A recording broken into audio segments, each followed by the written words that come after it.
کہ سب سے پہلے نماز اور روزے، حج اور زکوٰۃ سے زیادہ واجب ہے معرفت امام زمان، کیونکہ اگر حجت خدا کی معرفت نہ ہوئی تو نماز روزہ قبول نہیں ہوگی۔ اور اس کے لیے جو لفظ حضور علیہ السلام نے استعمال فرمایا وہ ہے ماتا میتتن جاہلیہ، کہ دور جاہلیت کی موت اس شخص کے لیے ہے کہ جو حضرت کی معرفت کے بغیر مر جائے۔ اور اگلی بات میں نے یہ عرض کی تھی کہ معرفت کئی قسموں کی ہوتی ہے۔ ہمیں اس معرفت کے لیے حکم نہیں دیا گیا کہ جو معرفت صرف خدا کے پاس ہے، ان کی ذات کے متعلق یا مصطفیٰ کے پاس ہے، اور باقی ان کے علاوہ انہیں کوئی نہیں سمجھ سکا۔ سلمان و ابو ذر کی سمجھ میں بھی معرفت کا وہ درجہ نصیب نہیں ہوا۔ ہمیں اس بنیادی معرفت کے لیے مکلف کیا گیا ہے کہ جس کا معلوم ہونا ہم پر لازم قرار دیا گیا۔ اس میں بنیادی چیز یہ ہوتی ہے کہ عقیدہ امامت کیا ہے، اور حجت کے پاس اختیار کتنے ہوتے ہیں، اور امام زمان کی ضرورت کیوں ہے۔ اسی وجہ سے دنیا نے بڑے بڑے جھوٹوں کو اس دعوے کی جرت پیدا ہوئی کہ میں مہدی ہوں۔ کبھی کسی شیعہ نے یہ دعویٰ کیوں نہیں کیا؟ 147 آن دا ریکارڈ لوگ موجود ہیں جنہوں نے دعویٰ کیا کہ ہم بھی نبی ہیں، لیکن کبھی کسی علی اور ولی اللہ پڑھنے والے نے دعوی نبوت نہیں کیا۔ اس کی وجہ یہ ہے کہ ہمارے پاس یہ گیپ ضرور آیا، لیکن 11 امام پہلے موجود ہیں۔ اب 12واں جو ہوگا وہ 11 جیسا ہوگا۔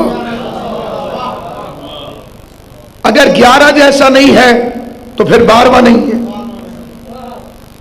علی بھی اگر 3 جیسا ہوتا تو چوتھا ہوتا، اور 12واں وہ ہوگا جو 11 جیسا ہوگا۔ اس لیے جن لوگوں نے دنیا میں، اب دنیا بڑی تبدیلیوں کا شکار ہے، ہم ایک ایسے زمانے میں سانس لے رہے ہیں جہاں روزانہ ہیڈ لائنز ہوتی ہیں، اور یہ حضرت حجت کے ظہور کی علامات میں بھی صاف صاف وضاحت کے ساتھ لکھا گیا ہے کہ قتل و غارت عام ہو جائے گی، اور اب قتل کو کوئی اتنی زیادہ لفٹ بھی نہیں کرائی جاتی۔ وہ زمانہ ابھی تک میری یاد میں بھی باقی ہے، ایک قتل ہوا تو ہفتہ ہفتہ لوگ خوف کے مارے اپنے گھروں میں چھپ کے بیٹھے رہے۔ اب بم بلاسٹ ہوتا ہے تو دنیا والے تھوڑی دیر بعد معائنہ کرنے کے لیے جاتے ہیں کہ کہاں کیا ہوا تھا، اور جب پہنچتے ہیں تو آثار بھی باقی نہیں ہوتے، پھر دوبارہ اسی طرح سے زندگی وہاں پر رواں دواں نظر آتی ہے۔ جتنے بھی لوگ اس زمانے کے اندر دعوے دار ہوئے، جدید ترین دور کے اندر بھی ایک آدھ زندہ لوگ بھی موجود ہیں جو اس بات کے دعوے دار ہیں کہ ہم ہیں۔ پھر زمانے نے کروٹیں بدلی، اور یہ بھی علامات میں سے ایک علامت ہے، اس کا تفصیلی ذکر تو انشاءاللہ پوری مجلس میں علامات کا میں نے آپ کے سامنے پیش خدمت کرنا ہے۔ ابھی صرف اتنا عرض کرنا چاہتا ہوں کہ یہ بھی علامت ہے کہ وقت کے گزرنے کا احساس نہیں ہوگا، اور ہم اس کیفیت کو محسوس کرتے ہیں۔ محرم پھر آ گیا، ابھی تو گزرا تھا، رمضان پھر آ گیا، ابھی تو گزرا تھا، ایک ہفتے کا وعدہ کیا اور وہ پہنچ گیا۔ یعنی وقت امام وقت کے قدموں سے لپٹنے کے لیے پرواز کر رہا ہے۔ مومنین کی دعاؤں سے وقت کو سپیڈ دے دی گئی، اور انسان جو ابتدا سے صرف 2 طبقوں کے اندر ترقی کرتا ہے، سپیڈ اور کمیونیکیشن، گفتار میں یا رفتار میں۔ تیسری چیز آج تک معلوم نہیں ہو سکی جس میں کوئی ترقی ہوئی ہو. ان دو چیزوں میں ترقی ہوتی ہے. ان بدلتے ہوئے حالات میں جب دنیا نے علماء سے رجوع کیا، علماء اسلام سے، ہمارے پاس تو سیدھا سادہ جواب موجود ہے، ان سے اب رجوع کیا گیا کہ آخر کیا نتیجہ نکلے گا. عراق کی قتل و غارت، فلسطین، تو نہایت متنازع اور متعصب مولویوں کا جواب ہے ظہور امام مہدی علیہ السلام. اسی لاہور کے سب سے متنازع ملعون کا بھی یہی فکرہ ہے کہ اس کے علاوہ، اب تو نام لینے کی ضرورت نہیں، آپ کو معلوم ہے کہ سب سے ملعون اس شہر کا کون شخص ہے.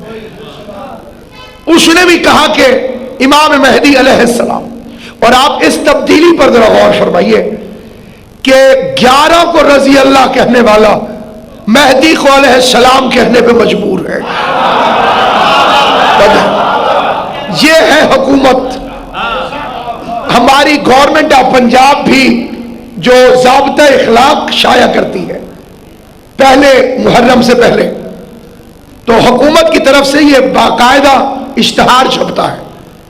اس میں لکھا ہوتا ہے کہ اہل بیت اطہار اور ازواج رسول اور صحابہ کرام اور امام مہدی علیہ السلام، حضرت علی رضی اللہ تعالی عنہ، امام مہدی علیہ السلام، اسے کہتے ہیں لاتوں کے بھوت باتوں سے نہیں مارتا. یہ خوف ہے اس کی تلوار کا کہ علیہ السلام کہنے پہ مجبور ہے. اور یہ جتنی تبدیلیاں اس وقت دنیا میں آ رہی ہیں، ان پر بھی اگر آپ نظر کریں تو آپ کو فخر ہوگا کہ آپ ایک ایسے زمانے میں ہیں جو ظہور امام سے قریب تر ہے. آج سے 3 سال پہلے قبلہ کے ساتھ جب مجھے حج کی سعادت نصیب ہوئی اور میں نے مکہ کے کتب خانوں میں اور لائبریریوں میں اور کتابوں کی دکانوں پر جب جا کے دیکھا تو مجھے مولا کی قسم کھا کے میں کہتا ہوں، سعودی عرب کے مکہ میں جس موضوع پہ سب سے زیادہ کتابیں نظر آئیں وہ امام مہدی علیہ السلام، اور وہاں بھی امام کے نام کے ساتھ علیہ السلام کا لفظ لکھا ہوا تھا. حالانکہ وہاں پر بہت زیادہ پلاننگز بھی کی گئی ہیں. خانہ کعبہ کے نیچے کئی تہہ خانے جن کے اندر کمانڈوز ہر وقت کسی بھی ناگہانی صورتحال سے نمٹنے کے لیے موجود رہتے ہیں، کیونکہ ان کے نزدیک جو 2 زبردست علامتیں ہیں وہ پوری ہو چکی ہیں. ایک تو حضور کا وہ فرمان کہ کعبے کے قریب پہاڑ کی چوٹی پر بلال کی مسجد کو گرا دیا جائے گا، اور میری اولاد کا ایک دشمن اس کے اوپر اپنا محل تعمیر کرے گا اور اس کا نام ایک جانور کے نام پر ہوگا. ایسا ہو چکا ہے. وہ پہاڑ کاٹ دیا گیا، وہ مسجد گرا دی گئی، اس پر محل بنایا جا چکا، اور بنانے والے کا نام ایک جانور کے نام پر تھا. فہد کا مطلب چیتا ہوتا ہے. ایک یہ علامت. دوسری علامت کہ نجد و حجاز پر عبداللہ نامی حکمران حکومت کر رہا ہوگا. اس وقت جو وہاں کا بادشاہ ہے اس کا نام عبداللہ ہے. اب یہ حتمی نہیں ہو سکتا کہ وہ یہی عبداللہ ہے. ہم جوش میں آ جانے والے لوگ نہیں جو رسول سے صلح حدیبیہ پہ لڑ پڑے تھے کہ تو نے کہا تھا کعبے کا طواف کریں گے، سچا نبی ہے تو واپس لے کے کیوں جا رہا ہے؟ تو حضور نے فرمایا تھا میں نے یہ تو کہا تھا طواف کریں گے، لیکن یہ کب کہا تھا کہ اسی سال کریں گے. تو اب یہاں پر سامعین گرامی ایک علامت، اور ایک علامت میں یہ بھی آئی روایت کے عراق پر یکے بعد دیگرے 3 عبدل حکومت کریں گے. ان کے ناموں کے ساتھ عبدل کا لفظ استعمال ہوگا. عبد الناصر، عبد الکریم اور دوسرا بھی عبد الکریم، یہ 3 لوگ واقعاً یکے بعد دیگرے حکومت کر چکے ہیں. اور امیر المومنین نے فرمایا کہ ان کے بعد جب ان کا چوتھا آئے گا وَهُوَ أَظْلَمُ النَّاسِ، وہ ظالم ترین انسان ہوگا. خالی ظالم نہیں بلکہ ظالم ترین. ازلم، ظالم کی جو سپرلیٹو ڈگری ہوتی ہے عربی گرامر کے مطابق، اور وہ جو 3 عبدل کے بعد وہاں پہ حکمران آیا اس کا نام صدام ہے۔ آیت اللہ باقر الصادر نے اس کے متعلق یہ فرمایا تھا کہ یزید اگر آج ہوتا تو صدام ہوتا، اور صدام اگر 61 ہجری میں ہوتا تو یزید ہوتا۔ اظلم الناس۔ اور پھر امام نے کیا فرمایا، یہ فقرہ بڑا دلچسپ ہے، امام نے فرمایا کہ خدا اس ظالم کو ایک ظالم کے ذریعے دفع کرے گا،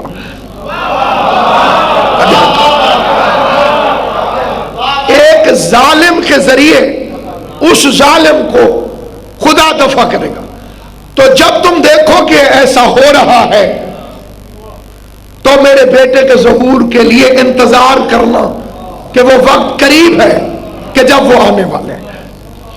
اور اس کے بعد دنیا کی ایک بڑی عجیب ترین تبدیلی، میں سمجھتا ہوں کہ اس کے عجیب ہونے پر جتنا بھی انسان حیران ہو اتنا کم ہے۔ خانہ کعبہ 119 دروازے بن چکے ہیں اس کے، ان 119 دروازوں میں ایک دروازے کا نام باب مہدی رکھ دیا گیا سعودی عرب کے اندر، اور سعودی عرب کے بارے میں 6 معصومین کا قول ہے مکے کے متعلق۔ تہجد کے بعد امام اپنے آنے کا اعلان فرمائیں گے، اور فجر سے پہلے پورا مکہ امام کی بیعت کر چکا ہوگا، سارا مکہ، ایک قطرہ خون کا بہائے بغیر امام کی مکے پہ حکومت قائم ہو جائے گی، ایک قطرہ نہیں بہے گا۔ تو یہ بات ان کے عقیدوں کو اگر بندہ ٹٹولے تو سمجھ میں نہیں آتی، لیکن کوئی طاقت ہے جو ان کے سٹالز پر اس موضوع پر کتابوں کے ڈھیر لگا رہی ہے، اور کوئی طاقت ہے جب اس دروازے سے سعودی گزرتے ہوں گے تو سوچتے ہوں گے، کیونکہ مکے میں لکھنا یہ نئی بات ہے، مدینے میں مولا کا نام شروع سے مسجد نبوی کے اندر لکھا ہوا ہے، اور وہاں پہ الفاظ یہ ہے الامام الحی المہدی، یا اللہ کے نام کے ساتھ حی لکھا ہوا ہے، یا اللہ کو حی و قیوم کہا جاتا ہے، اور یا مولا کے نام کے ساتھ الحی کا لفظ وہاں پر لکھا ہوا ہے۔ اور یہ تبدیلیاں باعث حیرت نہیں، اور یہ ایک پیشین گوئی ہے کہ جب امام ظہور فرمائیں گے تو سب سے پہلے جو امام پر ایمان لانے والی اکثریتی آبادی ہوگی وہ یورپ میں ہوگی، یورپ اور امریکہ۔ ایک حدیث میں فقرہ ہے باستان، ایک جگہ کا نام لکھا گیا، وہاں سے کثیر تعداد امام کی مدد کے لیے دوڑے گی، نصرت امام کریں گے۔ اس کے لیے کچھ حضرات یہاں پہ اپنا دل چھوڑ جاتے ہیں کہ مولا کے ساتھ تو صرف 313 ہوں گے، یہ 313 کمانڈر ہے، یہ کیبنٹ ہے مولا کی، 313 وزراء ہوں گے امام کے جن کے پاس خصوصی اختیارات ہوں گے، یہ ہوا میں اڑیں گے بھی صحیح، اور ان میں میثم تمار، ان میں مالک اشتر، یہ حضرات بھی ان کے اندر شامل ہیں، اور 70,000 تو خالی صدیق ہیں جو امام کے لشکر میں شامل ہوں گے۔ 70,000 امام علی علیہ السلام نے فرمایا کہ پشت کوفہ سے 70,000 صدیق مبعوث ہوں گے، رسول کے بھی صحابی ہیں، امام مہدی کے بھی صحابی ہیں، لیکن مقابلہ ہی نہیں ہو سکتا۔ ان کے لیے ایمان لانے کی روایتیں ہیں، ان کے لیے مبعوث ہونے کی روایت ہے۔ یہ جو امام کا لشکر ہے 70,000 صدیق، صدیق کا کیا مطلب؟ وَاذْكُرْ فِي الْكِتَابِ ابراہیم اِنَّهُ كَانَ صِدِّيقًا نَبِيًّا، ذکر کر اس کتاب میں ابراہیم کا، وہ میرا صدیق نبی تھا۔ یعنی ابراہیم کے لیول کے لوگ 313 میں نہیں ہوں گے، وہ 70,000 میں شامل ہوں گے۔ وہ جو دوسرا درجہ آئے گا امام کا 313 کے بعد، پھر قبلہ آگے آئیں گے وہ 70,000 صدیق جو امام علیہ السلام کے ساتھ اس لشکر کے اندر شامل ہوں گے۔ اور بعض روایات میں 10 لاکھ سے زیادہ کا مجمع ایک وقت آئے گا جب امام کی افواج جو ہوں گی 10 لاکھ سے زیادہ ان کی تعداد ہو جائے گی۔ 313 جو ہے وہ نقیب ہے، نقبہ امام علیہ السلام کے۔ تو عبداللہ والی روایت کے اندر یہ وہ روایت ہے کہ جو حتمی ہے، امام علیہ السلام کی علامات ظہور کی کل 4 قسمیں ہیں۔ ایک ہے علامات خاصہ جو صرف امام کے لیے ہے، دوسری ہے علامات عامہ جو پبلک کے لیے ظاہر ہونا شروع ہو جائیں گی۔ خاصہ مثلا تلوار کا مولا سے بولنا اور حضرت کا خروج فرماتے وقت ذوالجناح کا آ جانا اور ان کا امام سے سوار ہونے کے لیے استدعا کرنا، یہ ساری خاصہ ہیں جو خود امام علیہ السلام سے جڑی ہوئی ہیں۔ جو عامہ ہے وہ عام پبلک کے لیے مختلف علاقوں کے حالات، ایک ایک شہر جو امام کے ظہور کے وقت موجود ہوگا اس کا امام نے نام لے لے کے بتایا، اور پھر بتایا کہ اس شہر میں سے کون اٹھے گا، اس شہر میں سے کون اٹھے گا۔ اٹھنے والوں کے نام، ان کے قبیلے، ان کے باپ کا نام، ان کی ماں کا نام، ان کی سوشل سٹیٹس کے متعلق امیر المومنین نے اپنی حدیث میں بیان فرما دیا۔ نام تک بتائے کہ کہاں سے اٹھے گا، اس کے باپ کا نام کیا ہوگا، اس کے بھائی کا کیا نام ہوگا، اس میں کیا خاصیت پائی جائے گی۔ 313 میں سے ان علامات کے ساتھ ساتھ وہاں پہ جو علامت ہے نفس زکیہ، یہ نام نہیں ہے، خاصیت ہے۔ امام حسن کی نسل سے ایک سید زادہ، حسنی سید، ایرانی اور نسل، پاک و پاکیزہ، وہ امام کا پروگرام اناؤنس کرے گا حالت احرام میں طواف کعبہ کے وقت، اور اس عین رکن اور مقام کے درمیان اس جرم میں قتل کیا جائے۔ اسی دوران عبداللہ بھی قتل ہو چکا ہوگا، اور اس کے قتل کو چھپا کے رکھا جائے گا۔ 1 سال پہلے، 2 سال پہلے اس روایت پر حیرانگی ہوتی تھی۔ اس میڈیا کے دور میں ہیڈ آف دی اسٹیٹ مر جائے، کنگ مر جائے، بادشاہ مر جائے، اس کی موت کو کیسے چھپایا جا سکتا ہے؟ خدا کی قسم عربوں میں یہ رواج شروع ہو چکا ہے۔ یاسر عرفات کی موت کو چھپایا گیا، شیخ زید کی موت کو چھپایا گیا۔ 7 دن تک جب تک جانشینی کا اعلان نہیں ہوا، اس وقت تک انہوں نے اعلان کیا ہی نہیں کہ ان کا انتقال ہو گیا ہے۔ خود شاہ فہد کی موت کو چھپایا گیا۔ تو یہ ایک اچھی پیش رفت ہے کہ یہ موت کو چھپانے لگے ہیں، اور جب اس کی موت کو چھپائیں گے تو امام فرماتے ہیں نفس زکیہ کا قتل اور عبداللہ کی موت، قتل اس کا 7 دن نہیں گزریں گے کہ ہمارا قائم ظہور کرے گا۔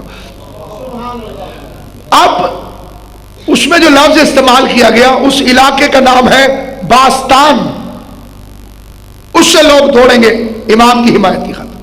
آپ دنیا کا نقشہ اٹھا کے دیکھیے، آپ انٹرنیٹ پہ ریسرچ کر کے دیکھیے، کوئی بستی نہیں ہے باستان نامی پوری دنیا میں اس وقت تک کسی بستی کا نام باستان نہیں۔ یہاں پہ ہمارے علماء ہند نے تھوڑی سی محنت کی ہے، انہوں نے کہا کہ شاید کتابت میں کاف کا ڈنڈا رہ گیا ہو اور باستان نہ ہو بلکہ باکستان ہو، ایک کاف لگے گی تو وہ ہو جائے گا۔ جبکہ ملتان کے لیے ایک علیحدہ سے حدیث موجود ہے کہ شہر ملتان سے، اور معصوم کے زمانے کا ملتان، 2 افراد جن میں سے ایک کا نام حیدر اور دوسرے کا نام علی ہوگا، وہ امام کے 313 کے لشکر میں شامل ہوں گے۔ اور سندھ سمیت، کیونکہ معصوم کے زمانے میں جو ملتان تھا اس کی سرحدیں کراچی تک جا کے ملتی تھی۔ وہاں باستان، اس کے اندر روایت میں بعض مقام پر ہے 3 افراد، بعض مقامات پہ ہے 30 افراد۔ یہ جو نقطوں کی کمی بیش، بہرحال یہاں تک ہم تک بات پہنچی، جس طرح سے مخدوم عالمیان کی یوم شہادت کے بارے میں اختلاف ہے کہ 3 جمادی الثانی تھی کہ 13 جمادی الاول، باپ کے بعد 75 دن زندہ رہی یا 95، اس میں جو فرق پڑا وہ بھی نقطوں کی وجہ سے پڑا۔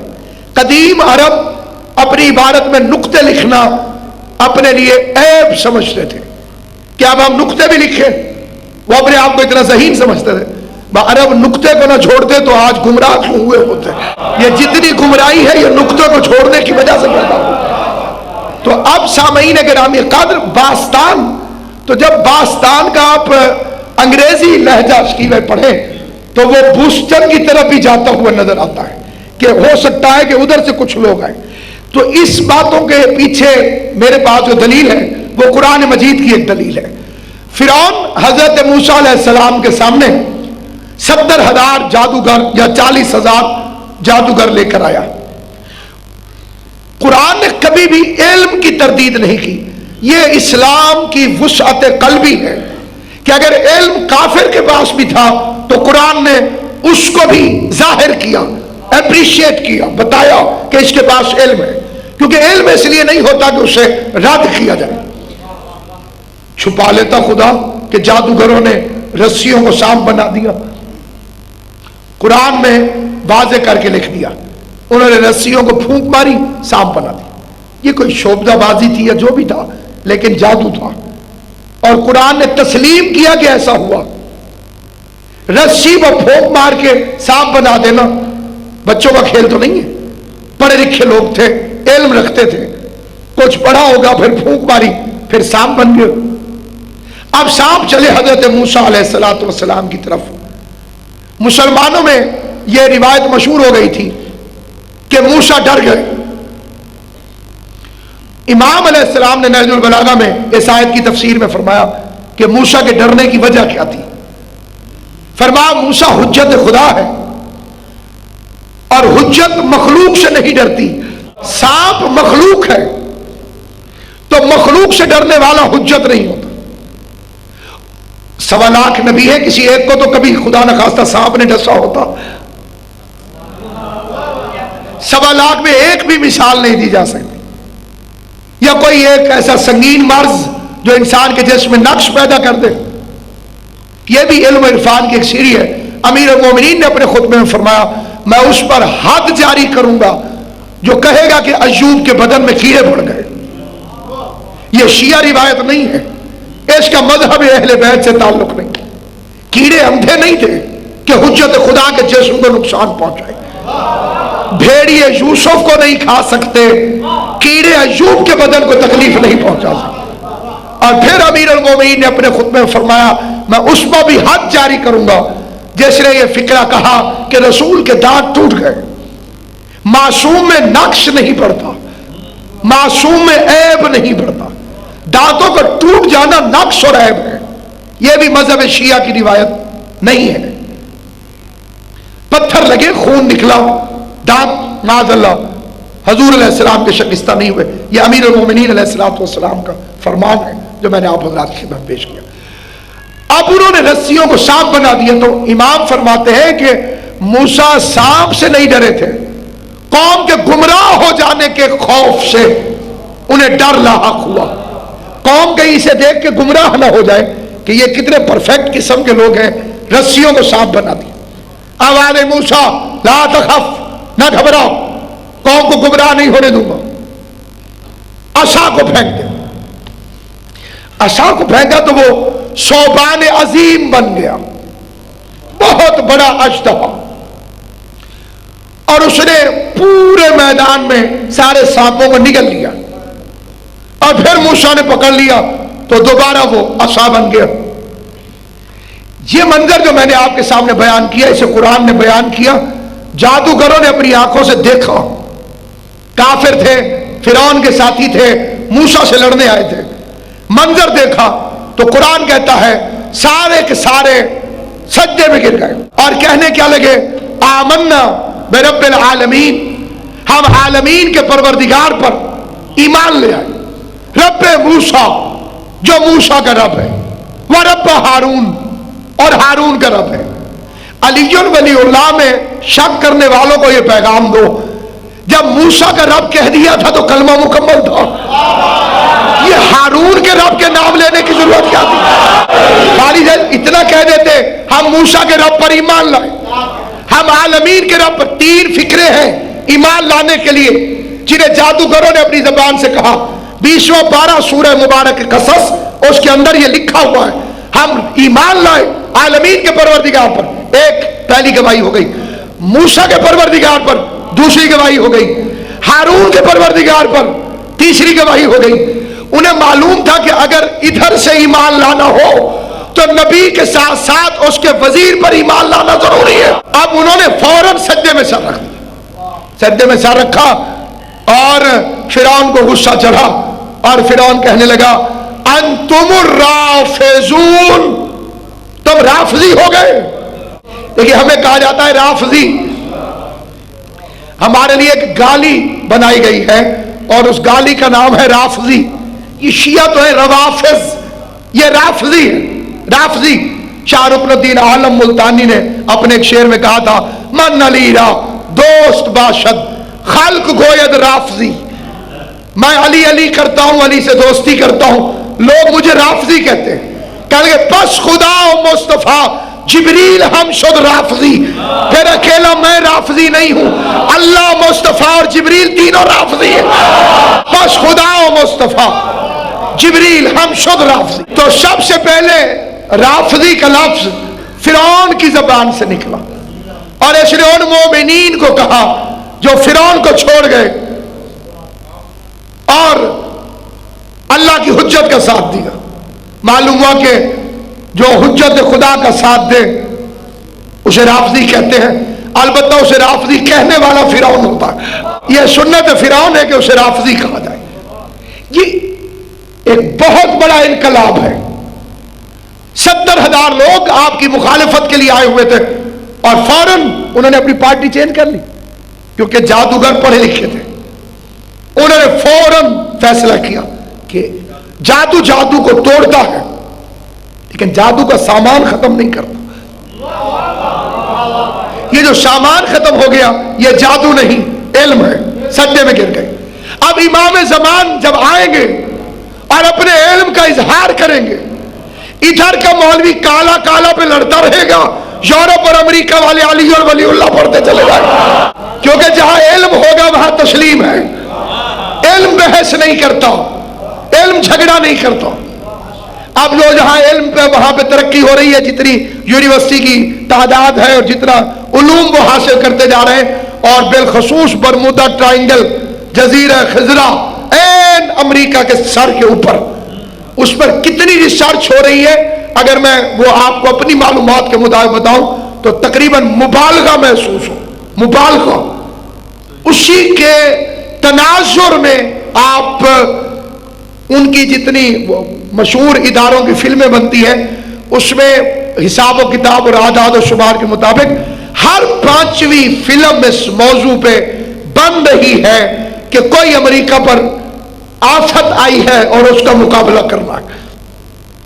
ان کے ذہن میں، دل و دماغ میں جہازوں کا جانا، غائب ہو جانا، گھڑیوں کا رک جانا، وقت کا رک جانا، اس جزیرہ خضرہ کے اندر ابھی تک وہ چھوٹا سا زمین کا جزیرہ سمندر کے اندر ان کی سمجھ میں نہیں آ رہا، اور اس کے بارے میں احتمال ہے کہ حضرت حجت خدا کے کنٹرول میں ہے وہ سارا علاقہ۔ گو تو سارا علاقہ ہی حضرت کے کنٹرول میں ہے، لیکن بالخصوص اس مقام کے اوپر حضرت علیہ الصلوۃ والسلام کے بارے میں اثرات پائے گئے۔ اور قبیلہ بربر، ایک بڑا پرانا قبیلہ، کتاب ہے بصائر الدرجات، 1000 سال پہلے یہ لکھی گئی ہے، بصائر الدرجات، عربی زبان کی کتاب، مذہب شیعہ کی مضبوط اور ایسی کتاب کہ جس کے اوپر ہمارا مذہب انحصار کرتا ہے، ان کتابوں میں سے ایک کتاب بصائر الدرجات۔ کوئی لکھنا چاہے تو ابھی لکھ لے، بعد میں اگر کوئی لکھوانا چاہے تو اسے بھی لکھوا دوں۔ وہاں حاجیوں کا ایک جہاز بغداد سے چلا ہوا ٹوٹا، تختے پر، عرشے پر 2 لوگ ایک علاقے میں پہنچ گئے، مذہباً اہل سنت۔ انہوں نے ایک بہت بڑا شہر دیکھا جس میں 70 بازار کے چوک، رزق کی فراوانی، خوبصورت حسین خوش اخلاق لوگ، آذان ہوئی، کھلی دکانیں چھوڑ کے چلے گئے نماز کے لیے، مسجد کھچا کھچ بھر گئی، درود کی صدائیں۔ تو وہ ایک جگہ پر دیوار کی ٹیک لگا کے تھکے ہوں کی طرح بیٹھ گئے۔ لکھا ہے کہ ایک شخص داخل ہوا جس نے صاحب سے امامہ پہنا ہوا تھا, چہرے سے نور سے آتے تھے, اور سب انہیں کہہ رہے تھے یبنا صاحب الامر. اور کتاب میں لکھا ہے کہ وہ حضرت کے پڑ پوتے تھے. اسم گرامی شمس الدین محمد, شمس الدین کے پاس آئے, انہیں سلام کیا, کہا کون ہو؟ کہا مسلمان. کہا عقیدہ سناؤ. کہا اشہد ان لا الہ الا اللہ وحدہ لا شریک لہ واشہد ان محمدًا عبدہ ورسولہ. کہتے ہیں کہ ہم یہاں تک سنا کے چپ ہو گئے, اور وہ جو امام کے پڑ پوتے تھے, پھر سن لیجئے, وسائر الدرجات 50 سال پہلے کی نہیں, 200 سال پہلے کی نہیں, 600 سال پہلے کی نہیں, 1000 سال پہلے شیخ مفید علیہ رحمہ کے زمانے کی کتاب, اس کے اندر یہ فقہ ہے. تب وہ بھی کچھ اور سننا چاہتے تھے, ہم چپ ہو گئے. کہا آگے پڑھو. ہم نے کہا آگے کیا پڑھیں؟ کہا ان کے چہرے پہ جلال آ گیا. کہا افسوس تم نے اس گواہی کو چھوڑ دیا جس کی وجہ سے یہ 2 گواہیاں قبول ہوتی ہیں. توجہ ہے یا نہیں؟ افسوس تم نے یہ امام کی حکومت میں ہونے والا ہے, اس لیے میں پہلے سے خبردار کروں. افسوس تم نے اس گواہی کو چھوڑ دیا جس کی وجہ سے یہ پہلی 2 گواہیاں قبول ہوتی ہیں, اور جن گواہیوں کو بیان کرنے والا بغیر حساب کتاب کے جنت میں داخل ہو جائے گا.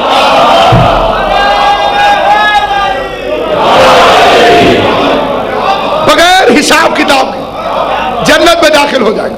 اور اس سلسلے میں اب ظاہر ہے کہ میں گناہگار انسان ہوں, معجزہ تو میں کہہ نہیں سکتا, لیکن یہ میرے لیے بہت بڑی چیز ہے کہ جدہ میں نے ایک مجلس میں یہی روایت پڑھی تو ایک مولانا مجھ سے بہت لڑے. انہوں نے کہا جی بغیر حساب کتاب کے بندہ جنت میں نہیں جا سکے گا, اللہ حساب لے گا, اللہ وہاں پر حساب کتاب لینے کے بعد پھر جنت عطا کرے گا, ایسا ہو نہیں سکتا. ان کی لڑائی جھگڑا ختم ہو گیا, رات ہوئی, قدرتاً وہ بھی مکے میں آ گئے, انہیں میرا پتہ نہیں تھا, مجھے ان کا پتہ نہیں تھا. تو میں نے اچانک دیکھا کہ مولانا 4تھے چکر میں پہنچے طواف کے, تو ان کی زبان میں یہی دعا نکل رہی تھی, اللہم ارزقنا الجنہ بغیر حساب, اے اللہ مجھے بغیر حساب کے جنت عطا فرما. تو عین رکن یمانی پہ میں نے کہا ملے گی بغیر حساب کے, لیکن علی کی ولایت کے بغیر ملنے والی نہیں ہے. اس کی ایک ہی شرط,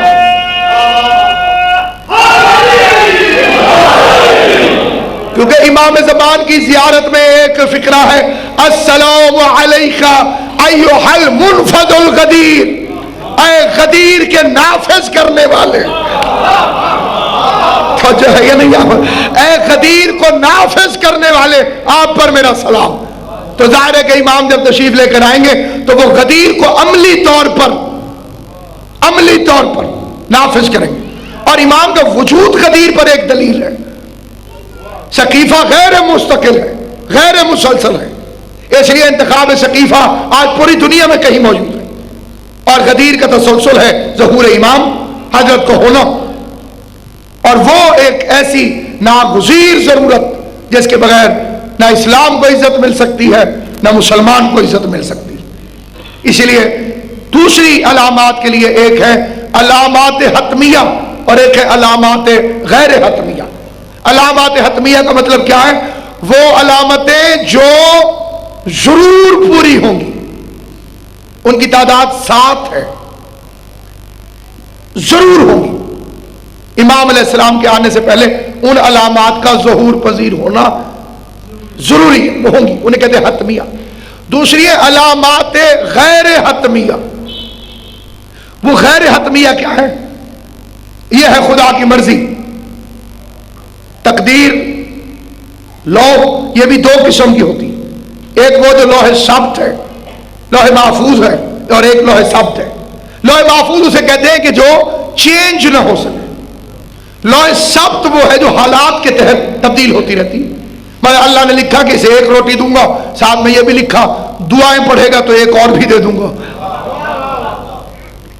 جو جس میں چینجنگز ہو سکتی ہیں, خدا جنہیں تبدیل کر سکتا ہے وہ بھی موجود ہے.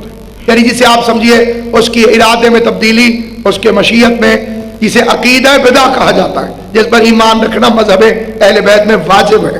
یہی وجہ ہے کہ ایک شخص نے امام محمد باقر علیہ السلام سے آگے پوچھا فرزند رسول کیا خداوند قدوس اپنے ارادے میں تبدیلی کرتا ہے؟ فرمایا قادر ہے، اس میں تم اسے پابند نہیں کر سکتے، اس کی مرضی ہے اپنا ارادہ تبدیل کر دے۔ تو وہ رونے لگا۔ امام نے پوچھا کہ ماذا یبکی، کیوں روتا ہے؟